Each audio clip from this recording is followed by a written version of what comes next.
Hello and welcome to the Morning Waffle. How you guys doing? Welcome back, dreamers. It means a lot to me that you came here today. I know you didn't have to stop by, so thank you, thank you. So today I wanted to cover Proverbs 31:10, and this is about the wife of noble character. Now, when it says the wife of noble character, I don't feel that it's just for wives. I feel it's for all women. It doesn't matter what position you're in your life. These are characteristics that all women can have and have them proudly. Okay. Then I'm going to pose a few questions that we can, talk about briefly. I will give you a little bit about my thoughts on some of them, but you can definitely think about them and reflect on them at a later time as well. So I'm going to look down briefly as I read this to you. And I remember when I first read this, I was a single mother. And that was many, many, many, many, many, many moons ago. And I'm going to tell you how I feel about it and how, where my head was at when I first read it. Okay. So Proverbs 31:10, the wife of noble character. A wife of noble character who can find. She is worth far more than rubies. Her husband has full confidence in her and lacks nothing of value. She brings him good and not harm all the days of her life. She selects wool and flax and works with eager hands. She is like the merchant ships, bringing her food from afar. She gets up while it's still night and provides food for her family and portions for her female servants. She considers a field and buys it out of her earnings, and she plants a vineyard. She sets about her work vigorously. Her arms are strong for her tasks. She sees that her trading is profitable, and her lamp does not go out at night. In her hand she holds the distaff and grasps the spindle with her fingers. She opens her arms to the poor and extends her hands to the needy. When it snows, she has no fear for her household, for all of them are clothed in scarlet. She makes coverings for her bed, and she is clothed in fine linen and purple.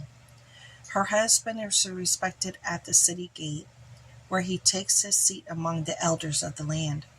She makes linen garments and sells them, and supplies merchants with sashes.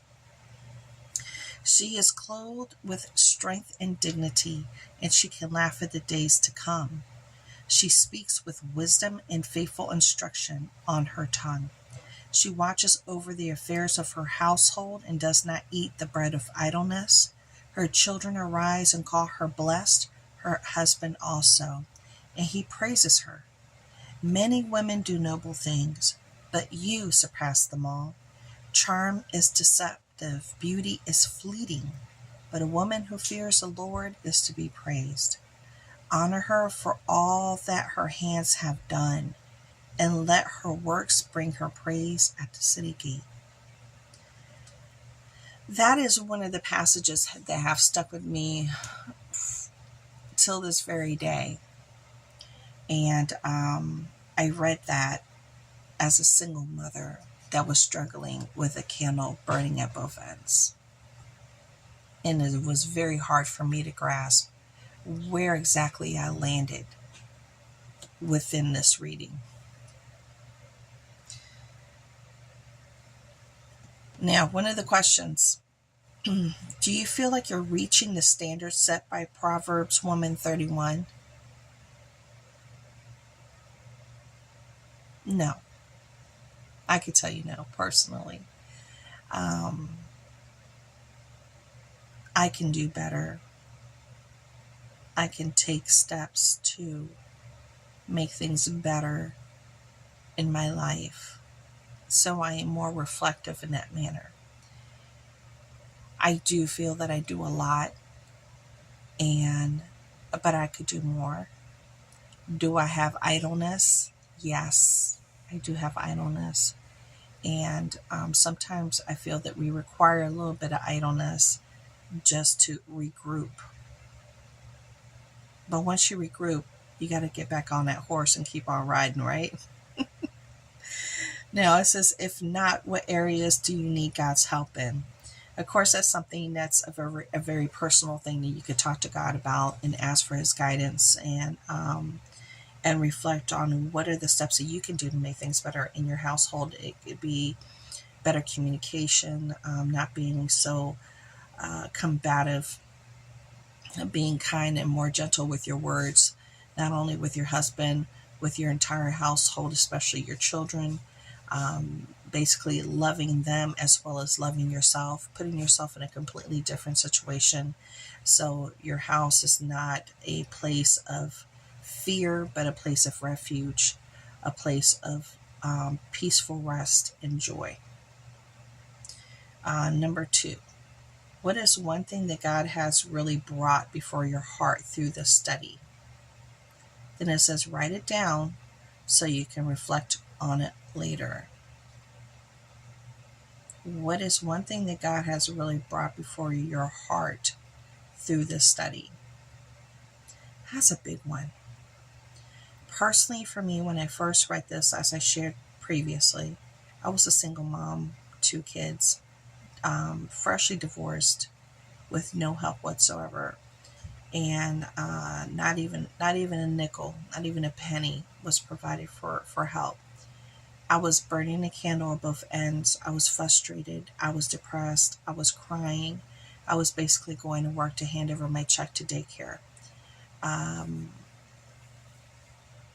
of each check that I would get, I would literally have just enough left over after all the bills and daycare, buying food, that I could treat myself to the Woman's Day magazine, and that's it. And back then it was under 99 cents. It was like 99 cents.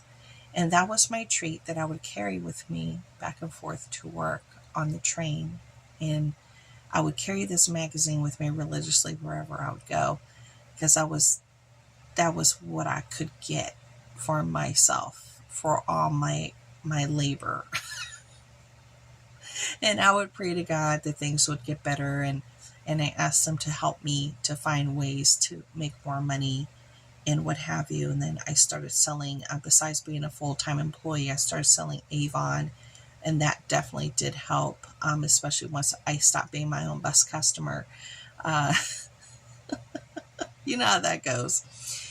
It definitely helped my household, and then I was able to free myself from the burdens of money woes, so I could start looking through the darkness, and I was actually able to see the light at that point. But for a very long time, I struggled many years as a single mom, 15 plus years, and it was really hard. It was very hard. So when I read this back then, I thought it was so beautiful, but I was like, how in the world can this truly apply to me as a single woman? And after now looking back, I was a lot of those things because I was never idle. I was always on the grind. And even when I was on the grind and in between the days and the hours where I would just collapse in tears, not knowing how I would make ends meet. And somehow I made it through. And now, much later in life, now remarried, I see that I'm working towards this woman right here. Okay, and then the last one is, if you work outside of your home or even have work at your home business, are there any areas where you know your heart that your family needs more than what you're able to give? Pray and ask God to show you how to meet those needs for those more important to you. So first of all, you got to recognize who's important to you. I mean, besides God, He's number one. He's number one. your family, your immediate family, maybe a parent, an elderly parent. You always have to, charity starts at home before it goes abroad. And we have to plant these seeds to strengthen our roots where we're planted and begin to grow there before we try to start to flourish in other places. And a lot of people try to do it backwards. Indeed, they're trying to do it the opposite way. And they're trying to make sure that they're flourishing out there, but they come home and it's not right at home. There's nothing right going at home base. And that's where you need to focus first before you focus on anything else. So yeah, there are things that I need to improve upon here in my own home with my family. And I already know what they are. They're going to be very different for everybody else. It could be all the way from just taking time to sit at a dining room table just to have a meal every day where you all sit together and you can talk and enjoy a meal together as a family. A lot of families don't do that anymore. They just don't. And say you exclude all, phones and anything electronic. They're not allowed on the table. That you're forcing yourselves to communicate and to enjoy a good meal. Maybe playing a game once a week with your family, doing a puzzle, doing it as a group event, taking a walk with your family, doing things and making an actual priority to do things. Maybe reading to your children at night, stories or the Bible or Bible stories, doing little things that bring you closer. And it only takes, 30, 25 minutes to do these type of things, as far as reading and what have you, just to reconnect.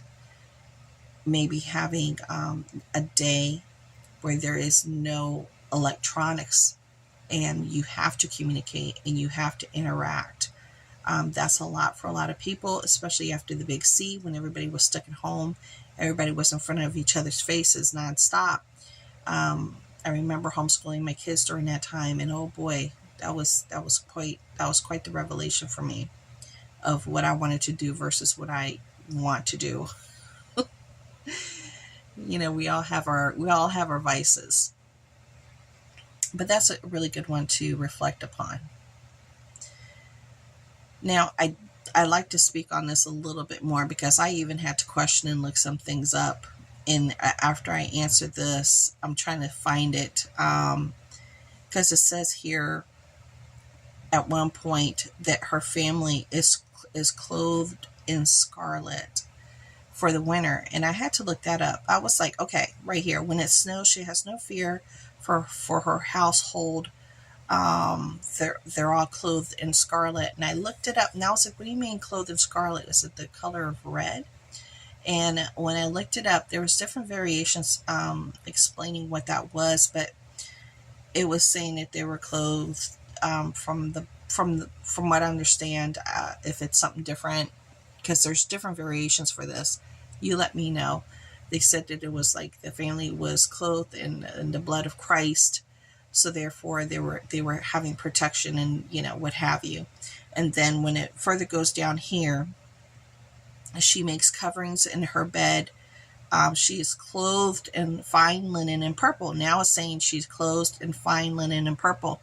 Linen was our higher end type of fabric to have.